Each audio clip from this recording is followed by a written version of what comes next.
Hello, I'm the Nostalgia Critic. I remember it so you don't have to. And welcome to Bland Shit 101.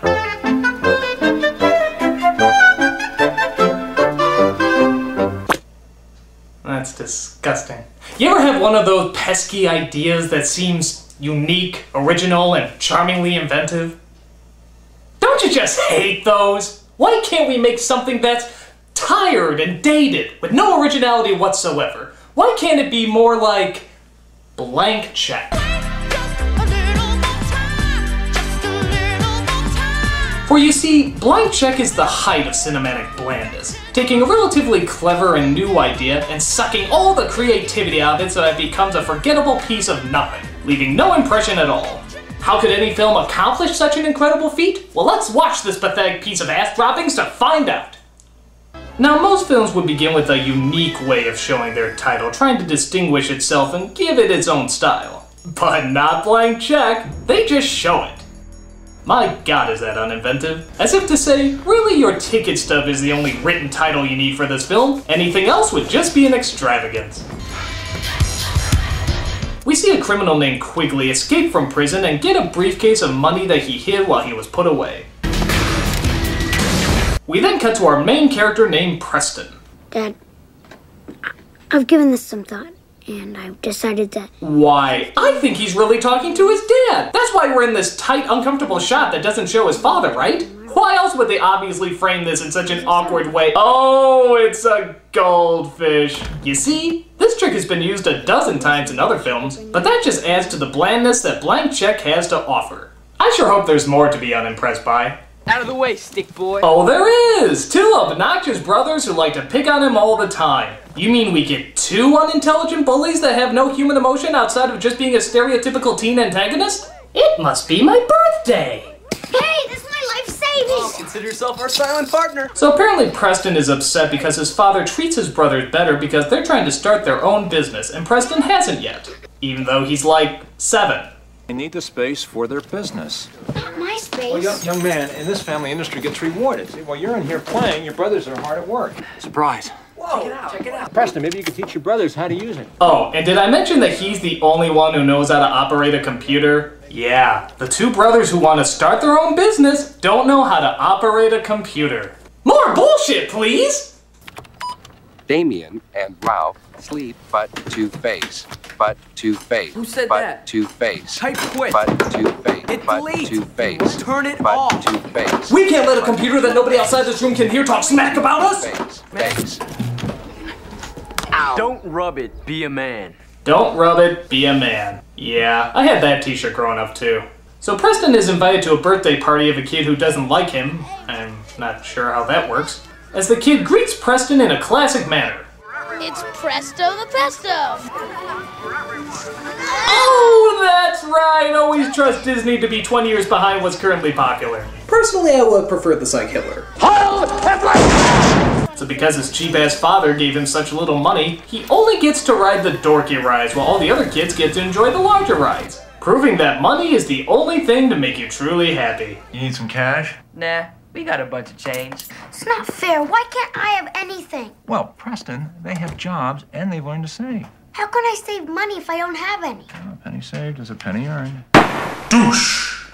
Meanwhile, the Quigley guy goes to visit an old friend who's an owner of a bank. It turns out his bills are marked, so he's gonna send in a guy named Juice to get new ones. Why can't he just get them now? Because this is Bland Shit 101!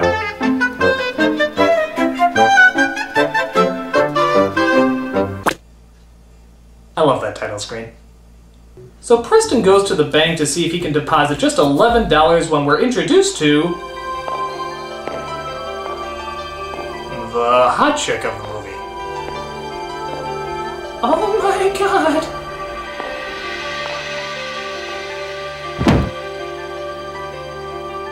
Hi, can you see okay? Oh, yeah, sure. I would like to open an account, please.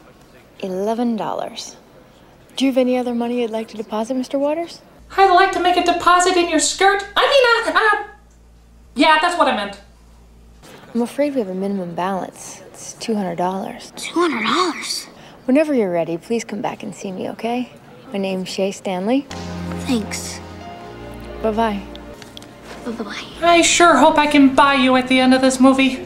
So Preston gets his bike run over by the Quigley guy, who sees a cop and forgets to write out the amount in the check to cover the injury. So you think his folks would be relieved that he's okay, right? Not in the impractical world of Blanchett 101. I thought we understood about taking care of our valuables. It was a piece of junk. Well, if that's how you feel about a gift from your parents, I don't see giving you a new one for your birthday. I don't want a new bike. I want my own room. I'm warning you, you're on thin ice as it is about the bike. What I want is my own house. That's it, young man. Until further notice, you're grounded. That'll teach him to almost get run over. I almost had to summon an emotion there. So Preston realizes that he has the blank check and decides to put it to good use. Good old-fashioned criminal use. $1 million. Did the film score just gasp? So he tries to deposit the check but gets called into the head of the bank because they don't believe him. We have a little problem here. What is it, Mrs. Udowitz? Someone thinks this is some kind of game. I see. Is there much of a line out there, Mrs. Udowitz? Yes, we're swamped. And what are you doing here? Please. Is it me, or is the actor playing the head of the bank the same actor who's playing the female teller? Could they do that back then? Juice? No thanks, I'm not thirsty. That's right, he mistakes the kid for juice. You see, all adults are friggin' idiots in Blanchett 101, especially in kids' films. However, it turns out the real Juice is downstairs asking to see the head of the bank as well. Look at, my name is Juice. And I got something right here, and I wonder if you'd be so kind enough as to cash it for me. Okay, who is this guy anyway? He seems to pop up in my reviews all the time. He was the non-surfing brother in Surf Ninjas, the horny singing lizard in Ferngully, and now he's a con man in this. Stop following me, strange man with kind of cool voice! Or Tone Lock, whatever the hell your name is! Oh, sweetie, sweetie. What's wrong with you, little boy? I'm sorry. Now, you know you ought to be in school. Don't make me sing about how I'm gonna eat ya. If I'm gonna eat somebody. So the bank guy finds out he's been had as the kid first decides to buy a friggin' castle with the money he just got. And wouldn't you know it, the Quigley guy is trying to buy it too. That's a smart escaped convict, trying to draw as little attention to himself and keep a low profile by living in a castle. Hello? Good afternoon. I'd like to make a cash offer on your house. Well, I'm a total moron, so continue. I have an offer on the table of $300,000. We'll take it. Just one thing, sir. What is your name?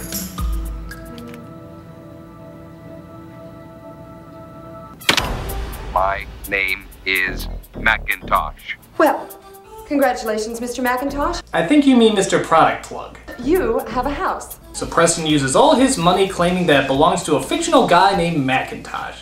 But wait a minute, this movie almost has a creative premise going. Surely there must be some way we can make it more conventional. How about a comic relief limo driver? There we go. And make sure not one word of his dialogue is funny. I'm waiting for a client here. But I'm your client. Oh, right, yeah. And I'm Madonna. If you want to ride in this, you need some buckaroos, buccarinis, some moolah, some dinero, some money, some frog skins, much similar to the money you've given me. In fact, identical to the money you've given me right now. I was just kidding about being Madonna. I love comedy relief that provides no comedy or relief. But wait, don't bland, uninventive comedies need to have mindless montages? Oh yeah, the movie's styling now! Oh, and did I mention that the limo driver is along for the ride too?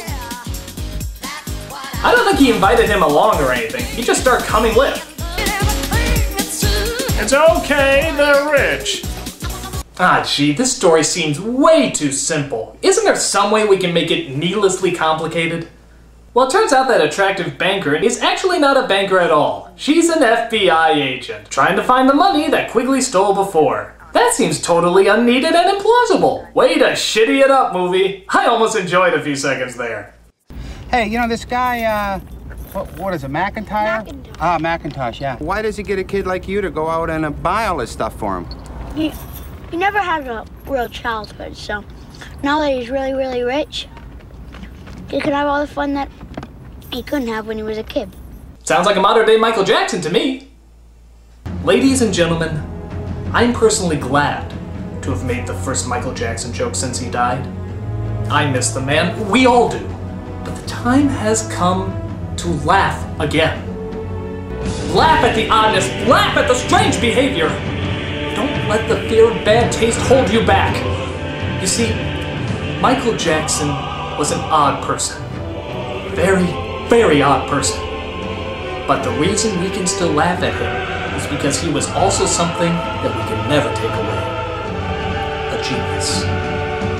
Don't be afraid, people. No matter how hard you laugh, he will always be a genius. I'm the Nostalgia Critic. The time has come to laugh once more.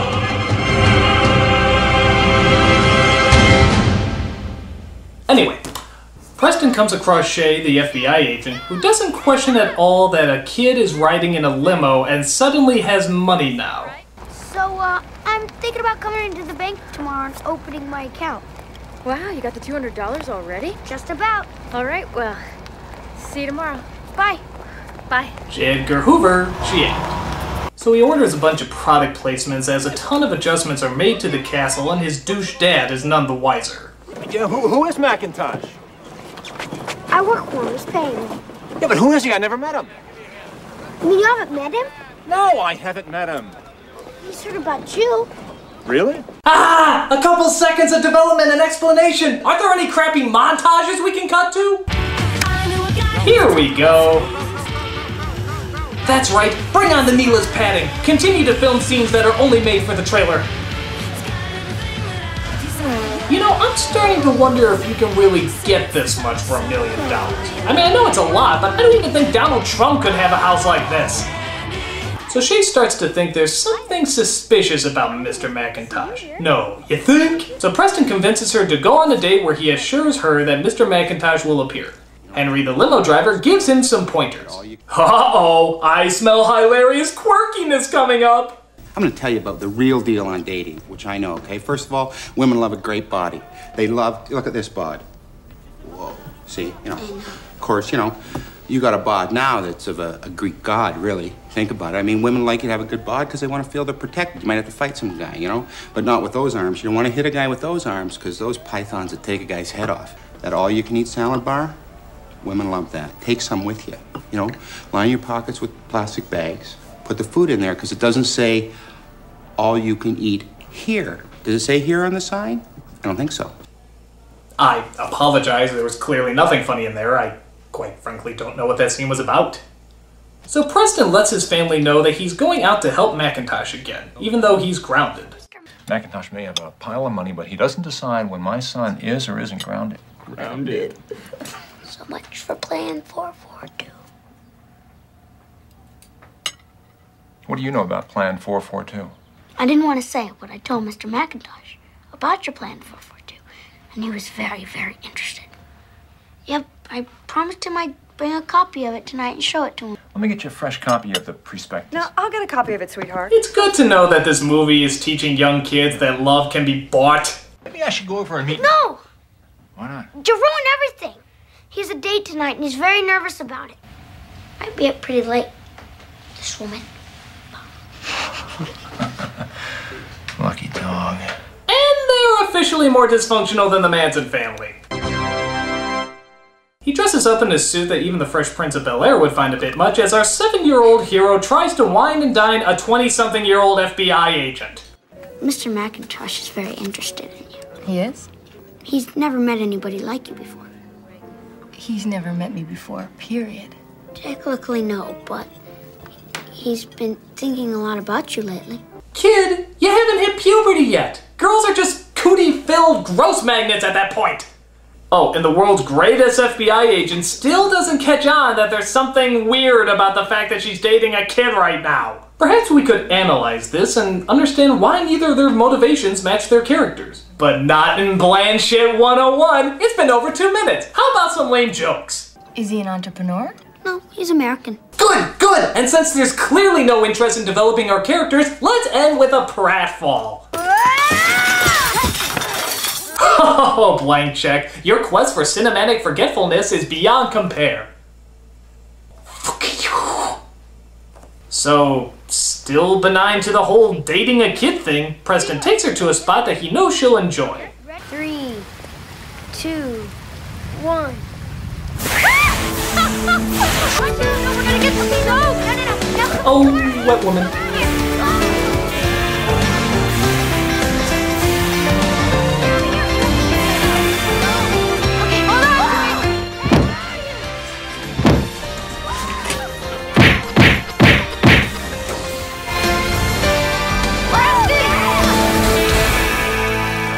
So even though he's gotten wet what is probably a very expensive outfit, she just seems to laugh and giggle throughout the whole thing. Okay, I'm not a woman, but if I was, I would deck the little bastard. But she may not have to, as the criminals spot Preston and try to nab it. Alright, Blanchett 101, get ready for wah-wah music and shrug in 3, 2, 1...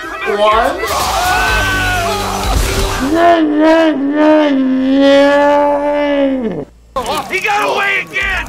I don't believe this! He got away again! Oh hey, I guess the banker guy was so upset he fell back to the ground in a jump cut. I sure hope they don't get wet again. Ooh! So did Preston's plan to embarrass himself and ruin her outfit work in his favor? I had such a good time. Me too. Good night, Preston. Good night, Shay. Ooh, the high five of shame. It's one thing if they hug you or try to shake your hand, but a high five? That's gotta hurt. So the crooks find that one bratty kid and force him to tell them where they can find Preston. Why don't you just tell me what I need to know? Round numbers. I don't think you get the picture, Sonny. Maybe you need a better view. Preston Waters, 1508 Oak Street, Hillsdale, Indiana. Thank God you just cut to that picture of the same building instead of dangling me off it, or else I would have really been scared. So Preston says he's gonna have a birthday party for Macintosh when it's really his birthday. So he finds out that he's actually spent all the money and can't pay for the party. Just at the same point where the father comes in and, of course, mistakes him for Macintosh. You don't have kids, do you, Mr. McIntosh? Well, I'll tell you, it's very easy to make mistakes with them. I haven't always paid enough attention to my kids. I feel like I never see my kids, even when they're right in front of me. I'm afraid he's missing out on his childhood. So am I. This speech is terrible. We appreciate you sending Preston home early. After his dad leaves, he sends everybody home and waits in the castle by himself, where of course, the bad guys arrive. So some burglars are trying to break into a place and there's just one lone kid there to defend it. What's that movie that everybody was trying to rip off at that point in time? Oh, Home Alone! And I just so happen to have the Home Alone rip-off checklist right here. Let's get marking. Impractical trap foiled by unimaginably stupid villains? Check! Gratuitous shot to the crotch resulting in cartoony sound effects? Oh, check! Unfunny dialogue hoping to be turned into an obnoxious catchphrase? That must have hurt! Check! Oh, will the hilarious moments ever stop? Ripping off other hilarious moments? So of course the bad guys catch up with him and are about to make him pay. This looks like a job for a predictable conclusion. Bring in the cops who just so happen to show up at the right time! FBI, Biederman. So the bad guys get arrested as Preston tries to see if there's any future for him and Shay. So when can I see you again, Shay? Why don't you give me a call and say about 10 years? 5. 7. 6. Okay. It's a date. Oh my God! Touch! Stop arresting that Kazam guy! We have lip-to-lip contact here! Hurry! So Preston goes home not to an angry house of parents who should rightfully punish him, but to a birthday cake to celebrate another year on this planet. So I guess the moral of the story is bad deeds always go unpunished and money is the root of all happiness. But really, would you expect any other message from the Disney Corporation? So now you know how to turn your creative, charming little idea into an unimaginative, depraved piece of forgettable, bland shit. Just watch Blank Check as a reference and you'll do fine. And now I'd like to turn off my calm, pleasant teaching demeanor in order to show you what I really think about this movie. Fuck you all!